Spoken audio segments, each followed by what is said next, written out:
一口气带你看完芒果招商会上8部最期待的剧集，题材类型各有不同，每一部都让人狠狠期待住了。第一部《咸鱼翻身》，王鹤棣饰演满级大佬宋前基，前世努力成为修仙界卷王，却沦为天道的工具人，含恨而死。这一世的他只想当条咸鱼，靠种土豆安稳度过一生，但命运弄人，前世求之不得的顶级机缘，前道侣妙烟、忠犬师弟、天命救世主纷纷找上门，围绕在他身边，直到仙门、青亚3界危机降临，他被迫重踏仙途，守护身边之人的故事。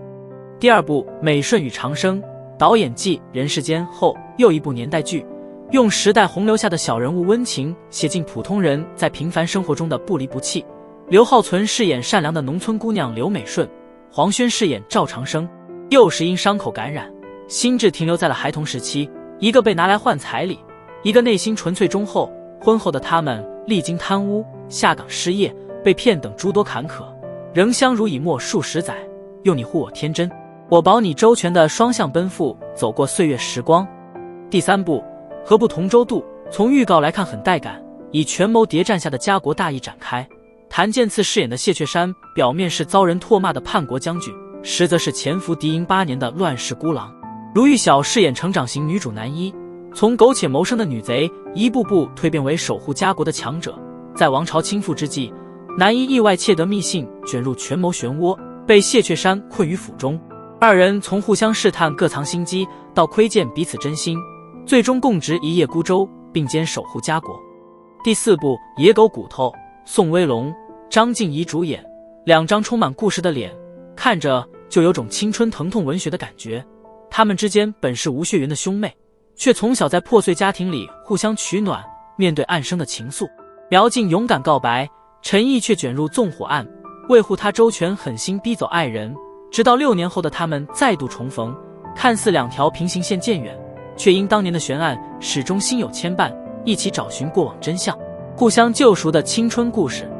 第五部《玉殿秋》，都说民国爱情十有9悲，改不掉的结局注定虐恋。于场轩从执棋者到入局者，叶平君从妻子到妻子，两人之间的纠缠早已说不清是爱侣还是恨侣。初次见面的雨中，他对她一见钟情，表面高调追求，实则是立下了10日破案的赌约。过程中虽有心动，却因于家的干预被迫成婚，历经家族恩怨、互相利用等误会叠加，上演了一场他逃他追的民国虐恋于战火中重逢的故事。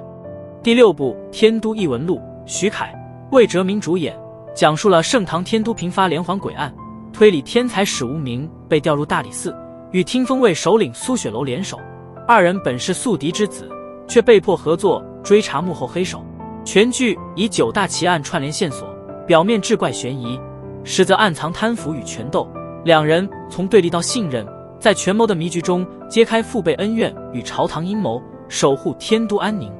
第7部《江山为聘》，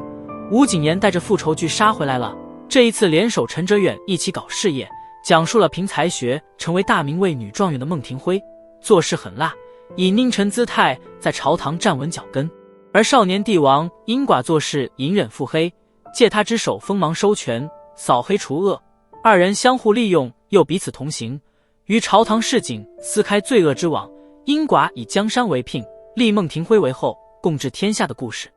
第8部今天是太阳雨，猫的树记小飞奔后又一校园剧，主演颜值加青涩的镜头美学，权威感不用多说。杨超越饰演野草少女郑宇，在家庭窘迫的困境下，她独自支撑，为争取奖学金，邂逅了董思成饰演的天才学霸陈彦洲，两人从学业上的竞争对手，到逐渐窥见彼此冷漠外表下的脆弱，一段双向救赎的青春时光就此展开。好了，本期视频到这就结束了，欢迎点赞、评论、订阅，我们下期再见。